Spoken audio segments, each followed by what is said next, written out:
vocês não conseguem ter um diálogo, esse diálogo responsável? Por que vocês não conseguem ter esse diálogo com esse governo Lula 3? Porque no Lula 2 havia uma responsabilidade muito maior em relação ao equilíbrio fiscal. Lula 1 também, tá, Cláudio? Lula 1 e Lula 2. Lula 1 também. É importante Só que o Lula 3 virou o jangismo cultural. Lula 1 se aprovou a reforma da Previdência, tá? Pois é. Mas é importante a gente... Acho que tem 2 pontos. Primeiro, Lula 1 recebeu o Brasil de forma muito mais equilibrada pelo período, né? Fernando Henrique, sim, ajustes... Contas públicas mais equilibradas, a moeda redonda. Exatamente. Então, eu acredito que assim...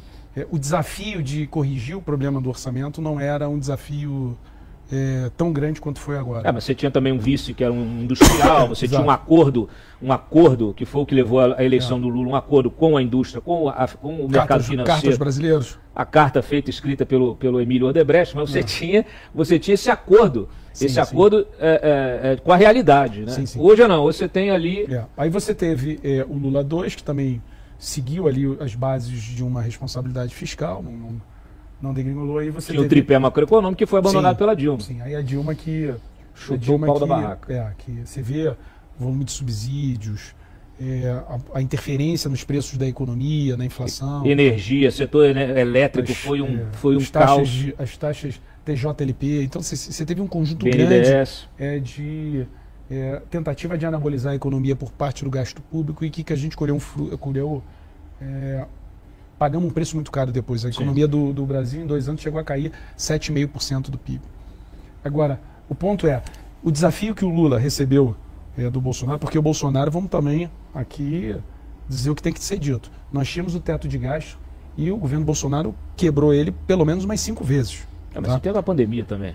Não, eu estou excluindo pandemia, tá? Teve precatórios, teve uma série de quebras do teto de gasto, principalmente a última PEC ali no último ano do governo Bolsonaro. Então assim, e eu falo aqui com o maior respeito que eu tenho ao ministro da Economia, o Paulo Guedes, conheço ele, lido com ele, tenho um bom relacionamento pessoal, ajudei no que foi possível à época. Mas, por exemplo, o superávit que a gente produziu no último ano do Bolsonaro, ele de alguma forma, ele cortou ali na reta final uma série de despesas que não davam para parar. E aí veio a PEC da transição, que eu também concordo com você, foi exagerada. O momento era o contrário, a gente tinha que entrar com o pé no freio para ganhar fôlego, produzir poupança para que a gente pudesse estar colhendo os resultados agora. Mas o ponto que eu acho que você traz aqui, que é importante, Cláudio, assim, o desafio de um ajuste que tinha o Brasil em 2022, 23, início de 2023, quando o Lula assume, é muito maior do que ele teve Lula 1 e Lula 2. E, na minha opinião, a gente perdeu essa oportunidade de, naquele momento, ser mais rigoroso e não está, por exemplo, precisando agora desses arremedos para deixar o arcabouço fiscal de pé. Eu falei isso lá atrás quando a gente criou o arcabouço, nós vamos voltar a estar discutindo aqui expansão da dívida, os descumprimentos. Só esse ano o governo federal vai fazer um bloqueio no orçamento de cerca de... Já estava em 19 bi, caiu um pouquinho para 17, porque a despesa obrigatória tem que tirar dinheiro de investimento para pagar salário, para pagar previdência, porque explodiu o gasto, né? Se a gente for olhar, o governo já abandonou a meta que ele mesmo se colocou, que era uma meta de pelo menos 0 de resultado primário, e já está buscando a banda inferior, que vai consumir aí mais uns 30 bi de gasto, que é o que permite a LDO. Então, assim, se você pegar 17 bi com 30 bi, você está falando já de 47 bilhões. Se você pegar, por exemplo, pela falta de disponibilidade do orçamento, no Rio Grande do Sul, a gente tem que aprovar um crédito extraordinário que já está consumindo 33 bilhões de reais. Sim. Isso foi direto para a dívida. E eu não estou aqui falando, não deveria acontecer, era um caso extraordinário. Sim. Mas a falta de poupança, isso vira dívida. Sim. Então, se você somar isso tudo, nós estamos falando de quase 80 bilhões. É o famoso 80 bilhões que o mercado fala, que é o furo do orçamento esse ano. Como é que uma proposta que tem a previsão de 70 bi em 2 anos, se um ano você já está furado em cerca de 80 bi, nós vamos ter que mais uma vez falar sobre isso daqui a pouco. Põe a Carol de novo aí. Cadê a Carol? Carol, você viu que eu perguntei, claro, Pedro Paulo é um homem experimentado na política, saiu pela tangente aqui, não quis criticar, afinal ele é vice-líder do governo, tá certo, tá fazendo o papel mas dele. eu faço a crítica pública, não tenho... Eu quero saber por que não troca aí, então, o Haddad pelo Pedro Paulo.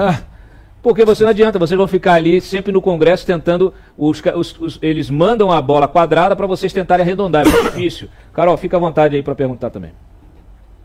Tem uma história muito boa do Marcos Lisboa, a gente está falando ali do Lula 1, né?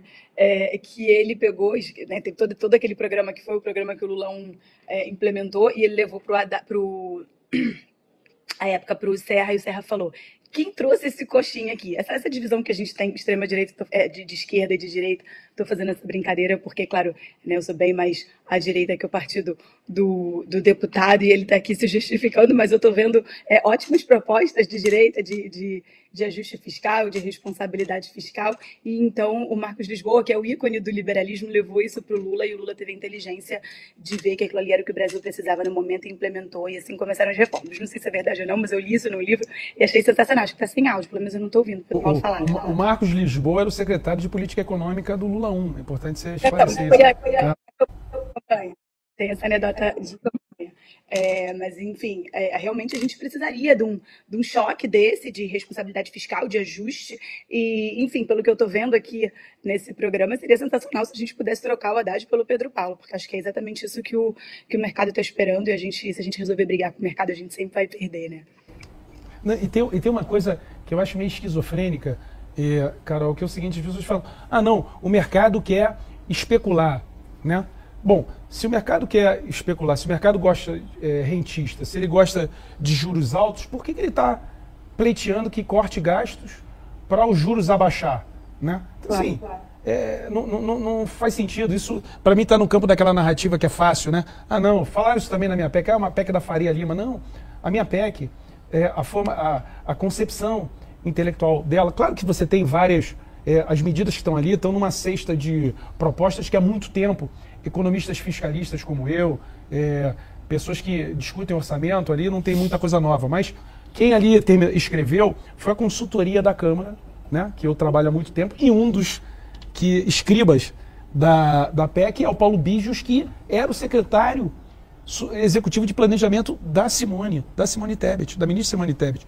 Eu tenho absoluta convicção que no prédio do Ministério do Planejamento, parte do prédio do Ministério da Fazenda, há uma profunda concordância com a PEC que a gente apresentou. O problema é quando sai dali, e aí é um ponto do que a gente estava falando na tua pergunta anterior, Cláudio. Eu acho que hoje o núcleo do governo do presidente Lula é um núcleo muito mais ali da origem, de uma ala mais à esquerda do PT, e isso tem impactado nas propostas econômicas que o governo manda. Às vezes elas são mais ambiciosas quando são elaboradas no planejamento da Fazenda, mas sofrem um ataque no núcleo político e vem mais desidratada para o parlamento. Você sabe qual é o nome disso, né?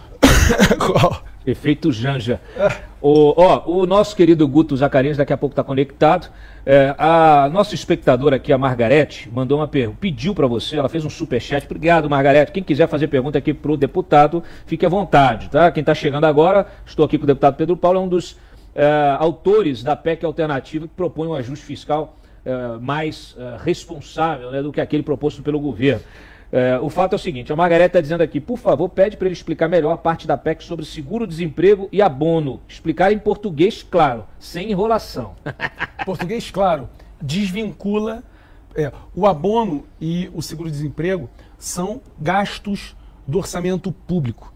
E o fato deles estarem vinculados ao salário mínimo, o salário mínimo das pessoas na iniciativa privada tem uma regra de reajuste do salário mínimo que explode as contas do governo federal. Por exemplo, a regra do salário mínimo, ele cresce pelo INPC, a inflação, mais o crescimento do PIB do último ano. Então, sem enrolação. Não, sem enrolação. Então, assim, quando o salário mínimo está crescendo muito por causa do crescimento do PIB, o impacto é brutal nas contas, porque eles estão vinculados. Tem que ser igual, por exemplo, piso previdenciário tem que ser igual a um salário mínimo.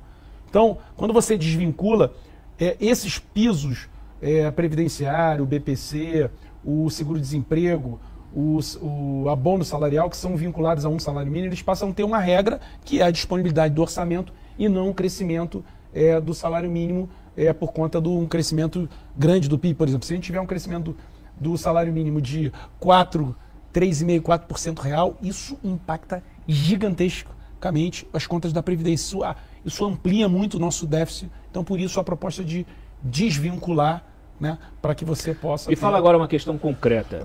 A proposta qual a chance dessa proposta avançar, de acordo aí com a reunião que vocês tiveram agora? Eu acredito que a proposta tem dificuldade de avançar, porque a que está colocada é do governo. Agora, é possível a gente incorporar pontos da PEC alternativa na proposta do governo para a gente ganhar um maior impacto, para produzir um maior impacto na proposta do governo. É isso que eu acredito, é isso que eu vou defender junto com o Kim, com o Júlio, para que a gente possa produzir um resultado melhor. E qual é a proposta que vocês têm para melhorar, aumentar, retomar, recuperar a credibilidade do Haddad? Por exemplo, se a gente conseguir um ganho nessa proposta, o abono salarial, eles estão reduzindo de 2 salários para 1,5. Você reduzir para 1 ou até acabar com o abono.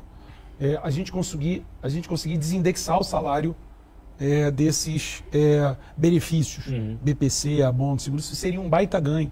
Mesmo deixando que esses benefícios estivessem ali limitados ao arcabouço fiscal, já seria um ganho para trabalhadores da rede privada e para quem depende de benefício público. Então, assim, o gasto tributário, se a gente conseguir colocar esse elemento ali, a gente aumenta a potência do ajuste. Tem várias ideias, eu acho que o caminho é esse. Pegar pontos dessa PEC, trazer para a proposta do governo e tentar melhorar o ganho para a economia brasileira.